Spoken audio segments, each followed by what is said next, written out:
Good evening to all of you once again, and welcome to this sharing together and learning together on mental health.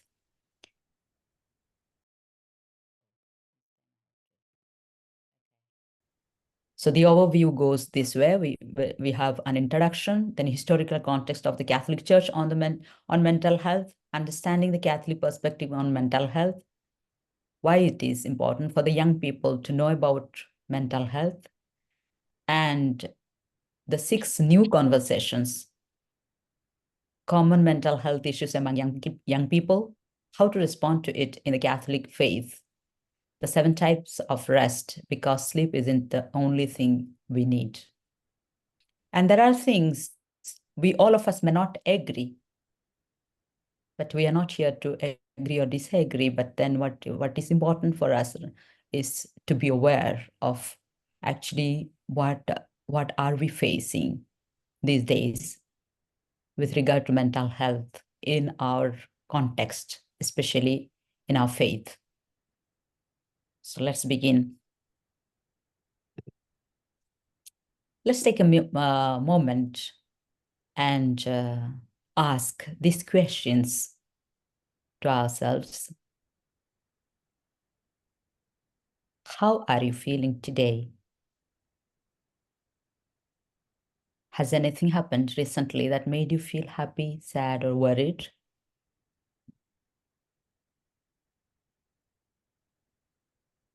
When you feel upset or distressed, what helps you feel better? Have you ever felt like your mind is full of thoughts? Have you noticed changes in your mood or energy lately?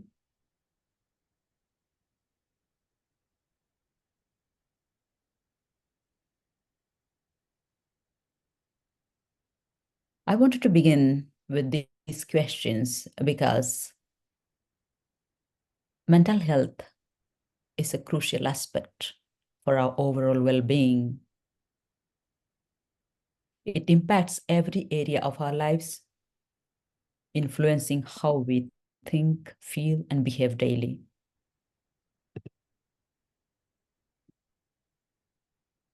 And we know that the importance of mental health in today's society, because mental health has emerged as a crucial aspect of overall well-being of all of us.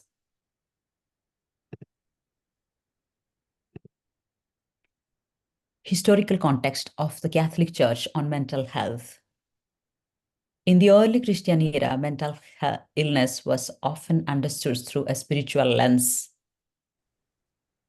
Even in the medieval period, during the medieval period as well, the church continued to view mental illness through a religious framework, often associating it with demonic influences or divine punishment.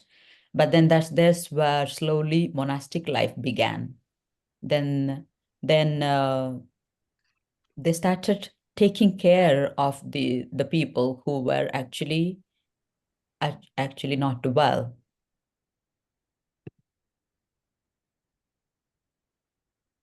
And Renaissance and Reformation period, slowly the understanding started changing.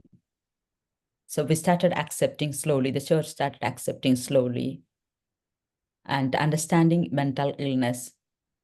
But the church involvement in care continued through charitable work. Then in Enlightenment and 19th century as well,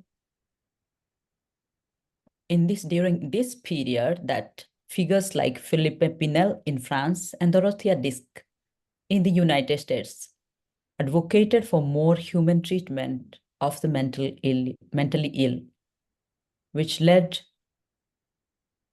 to reforms in asylums and the establishment of mental health care institutions. The Catholic Church, particularly through its charitable organizations and religious orders, like the Brothers of Charity, continued to be involved in the care of the mentally ill, although often within a moral or religious framework. And 20th century. In recent decades, the church has increasingly acknowledged mental health as a serious issue that requires both spiritual and medical attention.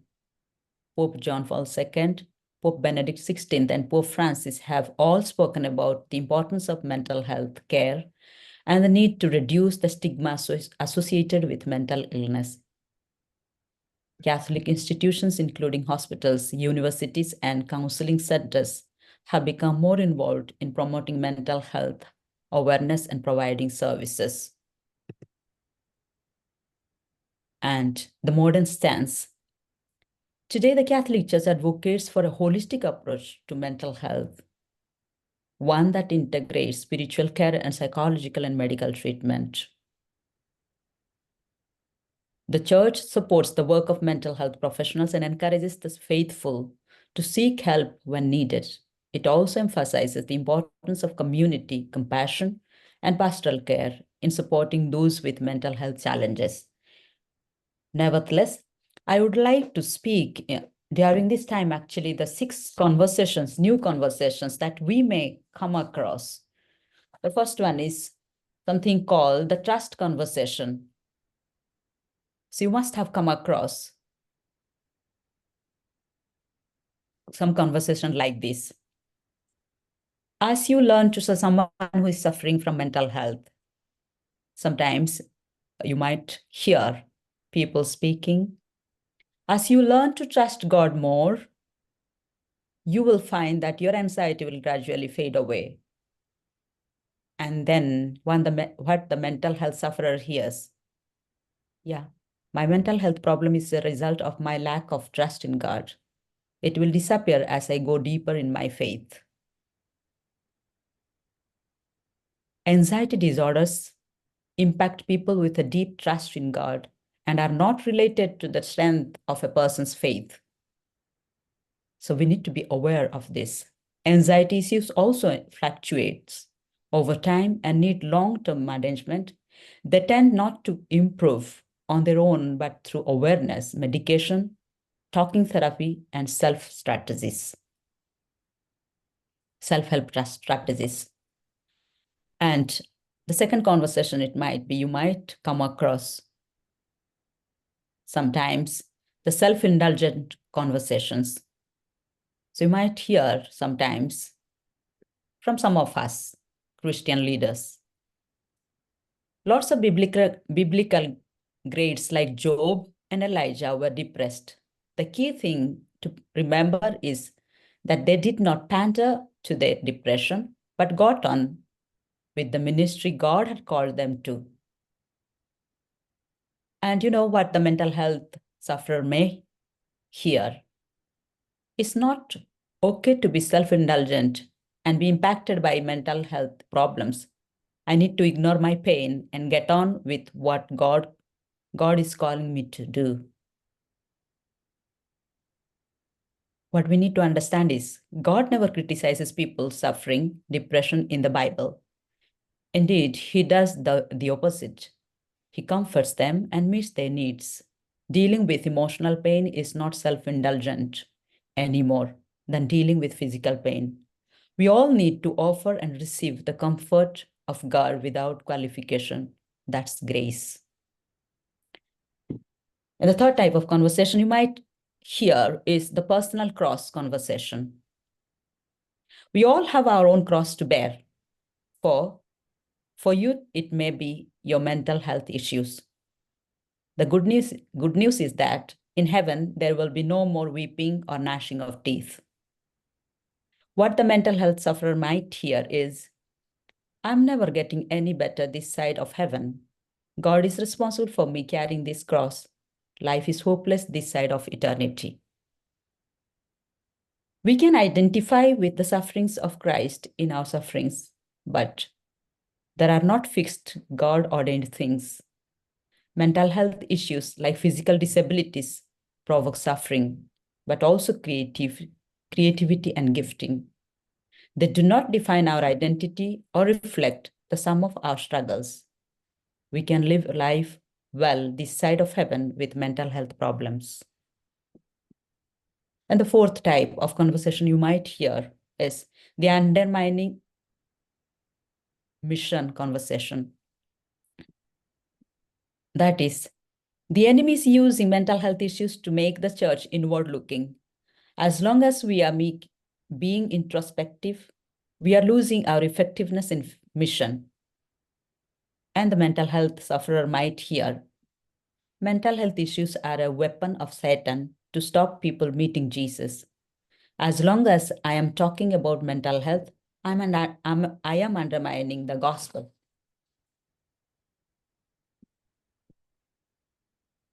We need to understand that Jesus was the ultimate pastoral leader who loved the hurting and broken like no other. He calls us to take care of the sheep with the same care and love that he demonstrated.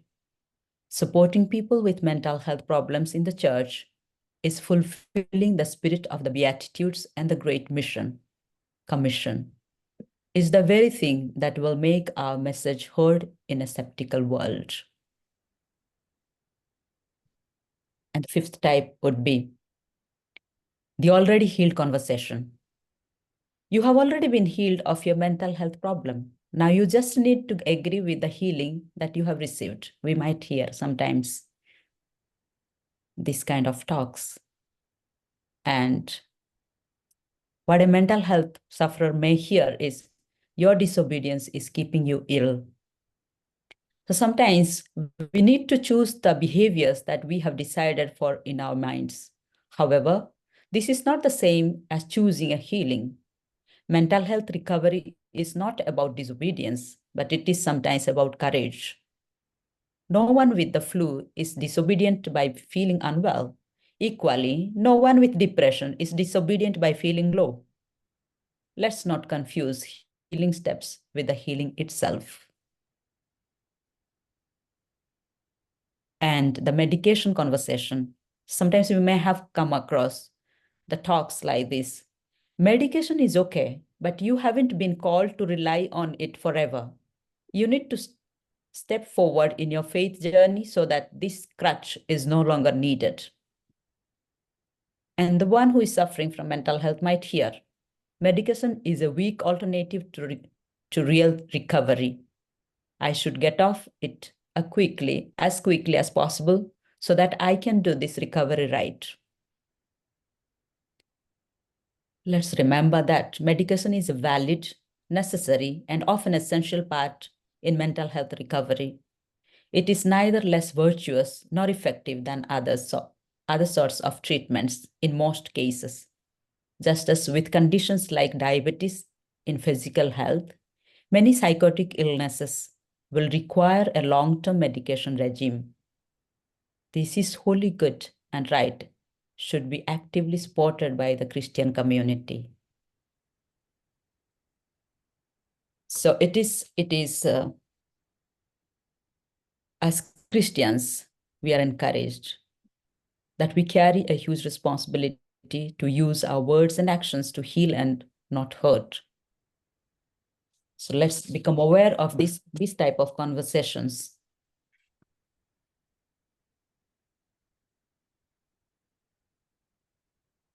We continue understanding from the from the Catholic perspective on mental health. I have already spoken actually in just all these conversations that we might come across. But along with that, as I already spoke about how the Catholic Church also is promoting the holistic approach towards mental health. So these are some of the things that it promotes about human dignity and compassion. So we also know that Catholic Church teaches that every person is created in the image of God, which gives each individual inherent dignity and worth, regardless of their physical or mental condition. So every one of us are made in the image of God, no matter whether it is one is ill or not, but all of us are. That is one of the stance that Catholic Church has now. It was always there, but at the same time, when it earlier as I spoke, when it came across about mental health, earlier we were looking it through the spiritual lens, but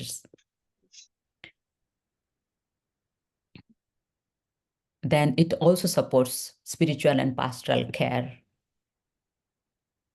It also supports for medical and psychological treatment. It's not just enough with spiritual help.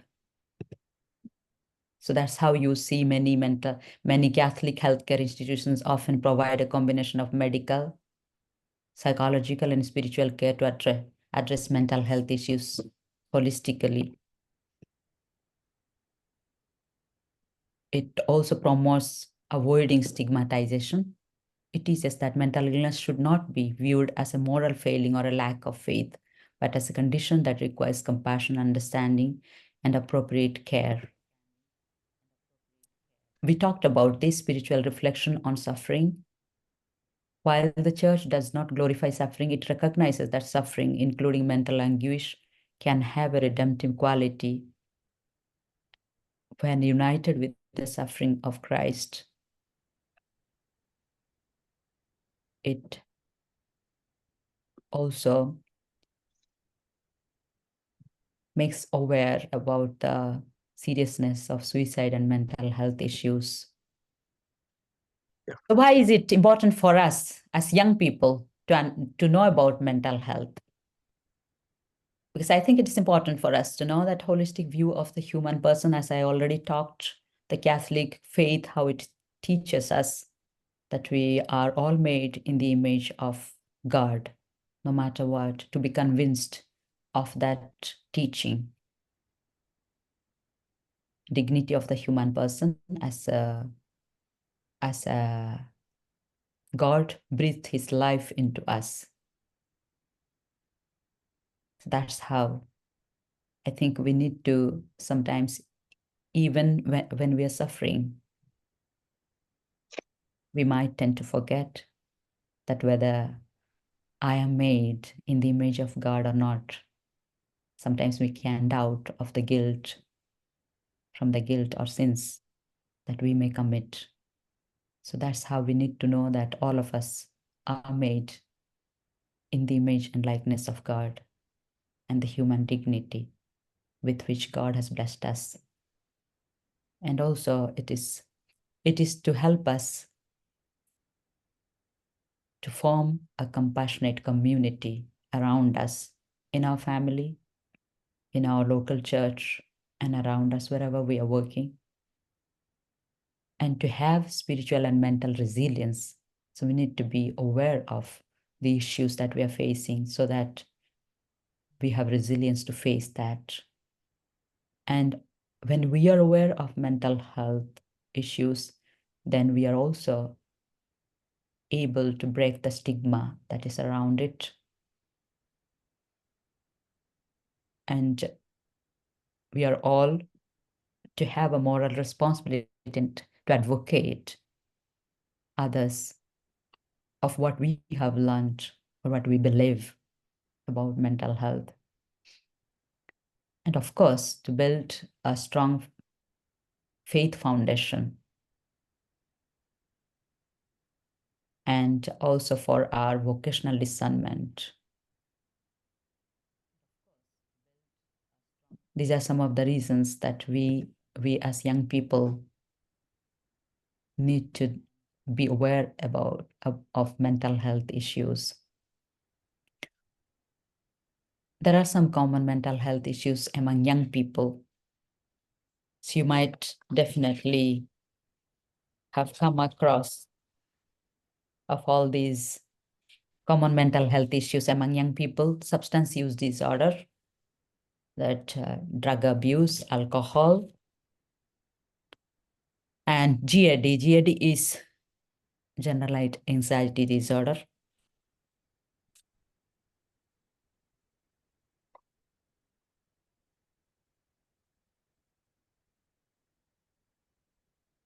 And something called panic disorder. It is recurrent panic attacks and fear of having more in the future for little things. Eating disorders, which is more prevalent now.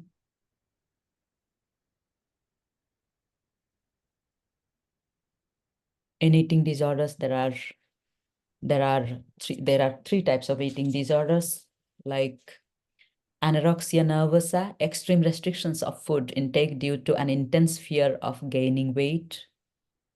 bulimia nervosa, binge eating followed by purging to prevent weight gain, then binge eating disorder, recurrent episodes of eating large quantities of food without purging behaviors, and something called also social anxiety disorder, that fear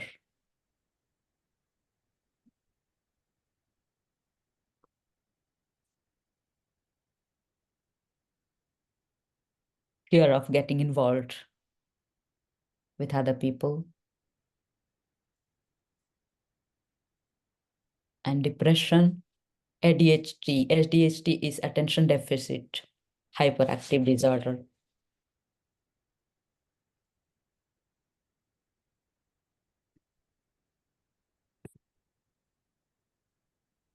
A lot of stress, sleep disorders, insomnia, less sleep or more sleep. Young people also suffering from suicidal thoughts, OCD, obsessive compulsive disorders, body dysmorphic disorder, too much concentrated on body image, on the appearance, bipolar disorder, sometimes euphoric, other times depressed, self-harm,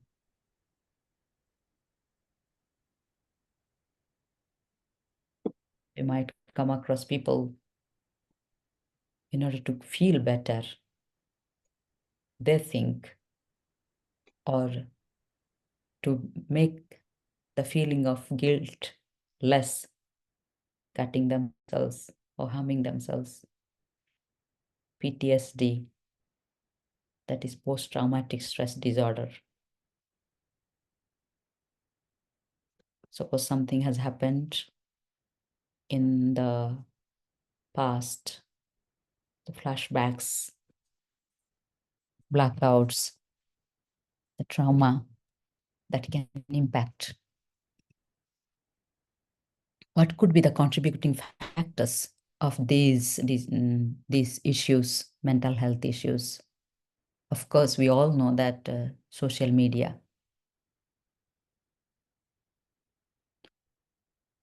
Issues like anxiety, depression, body image concerns through social media, physical bullying and cyberbullying, family dynamic. Both physical and cyberbullying can lead to various mental health issues. And family dynamics, family conflict, divorce, or lack of support can impact a young person's mental health. And also academic pressure. High expectations and the pressure to succeed can lead to significant stress and anxiety. Now, how to respond to it in the Catholic faith? Early interventions and support are crucial. Therapy, counseling, in some cases, medications can be effective treatments. Schools, communities, and families play an important role in providing support and reducing stigma around mental health issues. Along with that, Catholic faith, we have spiritual reflection, confession, sacramental healings like anointing of the sick and confession, Eucharist, all the sacraments actually play a vital role in helping us to respond to the mental health issues we might come across or we might be going through. And we have spiritual direction as well. We have priests, sisters, and others, elders, who are there to support us in faith.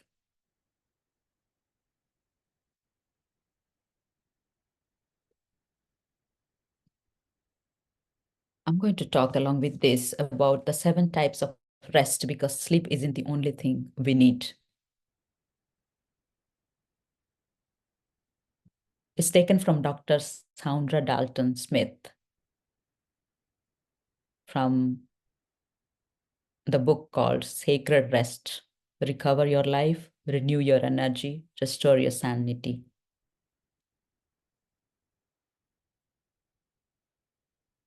Along with the Catholic healing aspects that we saw already, there is something other professional healing that we could actually approach to or become aware of so that we help ourselves.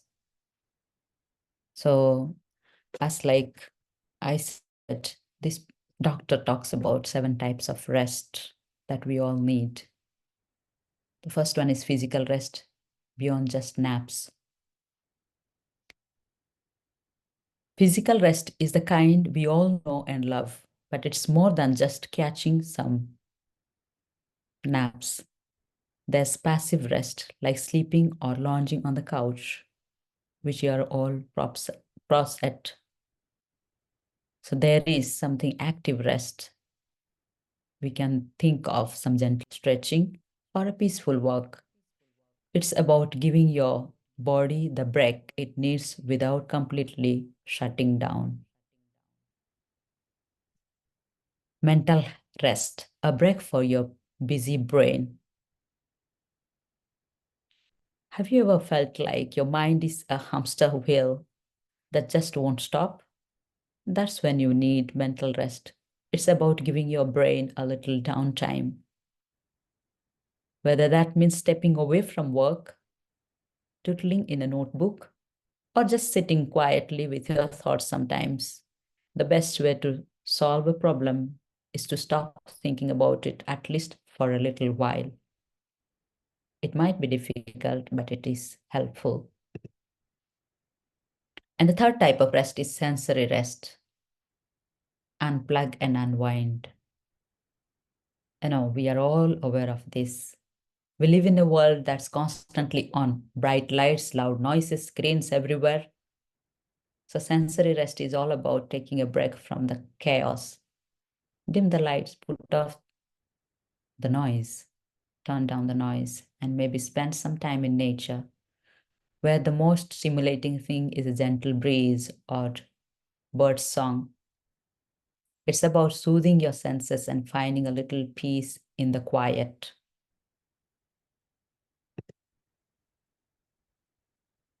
Emotional rest, letting go of the weight. In the beginning itself, I was talking about how I feel. How do I feel today?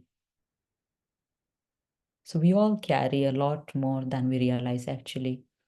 Our own emotions and often the emotions of others, probably our family, friends, partner, children. We all carry the emotions of others, not only ours. Emotional rest is about giving yourself permission to feel what you are feeling without trying to fix everything. Whether it's talking to a loved one, journaling, or simply acknowledging your emotions, it's like letting go of a heavy load you have been carrying for too long.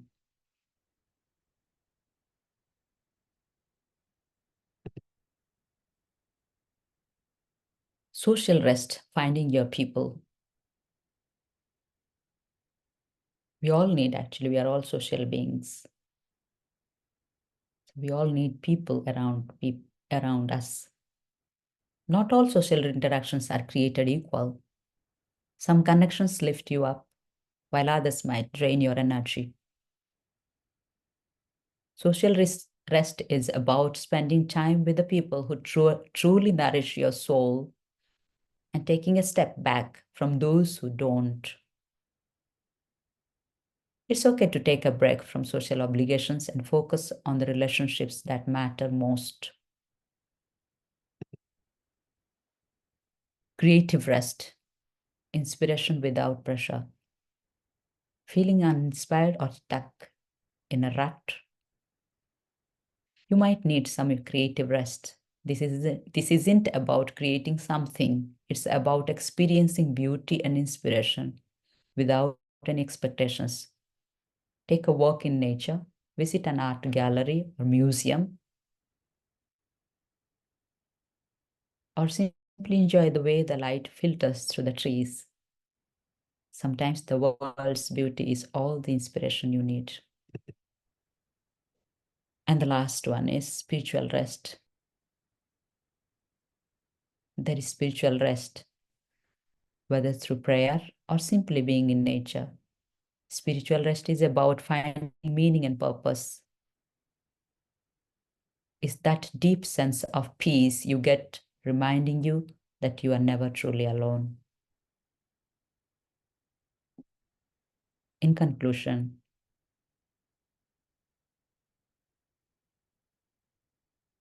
mental health is an important aspect of our lives, and it is a personal responsibility